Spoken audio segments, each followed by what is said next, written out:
ಲೋಕಸಭಾ ಚುನಾವಣೆ ನಿಮಿತ್ತ ಗಂಗಾವತಿ ವಿಧಾನಸಭಾ ಕ್ಷೇತ್ರದ ಕಾಂಗ್ರೆಸ್ ಪಕ್ಷದ ಪೂರ್ವಭಾವಿ ಸಭೆ ದಿನಾಂಕ 8-4-2024 ಸೋಮವಾರ ಬೆಳಗ್ಗೆ 10 ಗಂಟೆಗೆ ಕರ್ನಾಟಕ ಪ್ರದೇಶ ಕಾಂಗ್ರೆಸ್ ಸಮಿತಿ ರಾಜ್ಯ ಪ್ರಧಾನ ಕಾರ್ಯದರ್ಶಿ ಹಾಗೂ ಮಾಜಿ ವಿಧಾನ ಪರಿಷತ್ ಸದಸ್ಯರು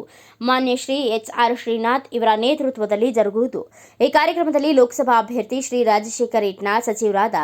ಶಿವರಾಜ್ ತಂಗಡಗಿ, ಜಿಲ್ಲಾಧ್ಯಕ್ಷರು ಅಮರೇಗೌಡ ಪಾಟೀಲ್ ಬಯ್ಯಾಪುರ್, ಕಾಡಾ ಅಧ್ಯಕ್ಷರು ಹಸನ್ ಸಾಬ್ ದೋಟಿಹಾಳ್, ಮಾಜಿ ಸಚಿವರು ಮಲ್ಲಿಕಾರ್ಜುನ್ ನಾಗಪ್ಪ, ಶಾಸಕರಾದ ಬಸವರಾಜ ರಾಯರೆಡ್ಡಿ, ಶಾಸಕರಾದ ರಾಘವೇಂದ್ರ ಇಟ್ನಾಳ್,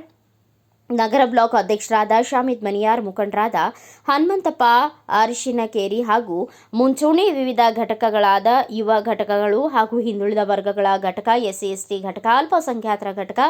ಕಾರ್ಮಿಕ ಘಟಕ, ಮಹಿಳಾ ಘಟಕ ಕಾರಣ ವಿಧಾನಸಭಾ ಕ್ಷೇತ್ರದ ಗ್ರಾಮೀಣ ಮತ್ತು ನಗರ ಭಾಗದ ಮುಖಂಡರು, ಕಾರ್ಯಕರ್ತರು ಮತ್ತು ಎಚ್ಆರ್ಎಸ್ ಅಭಿಮಾನಿಗಳು ಭಾಗವಹಿಸಿ ಯಶಸ್ವಿಗೊಳಿಸಬೇಕೆಂದು ವಿನಂತಿಸಿಕೊಳ್ಳಲಾಗಿದೆ.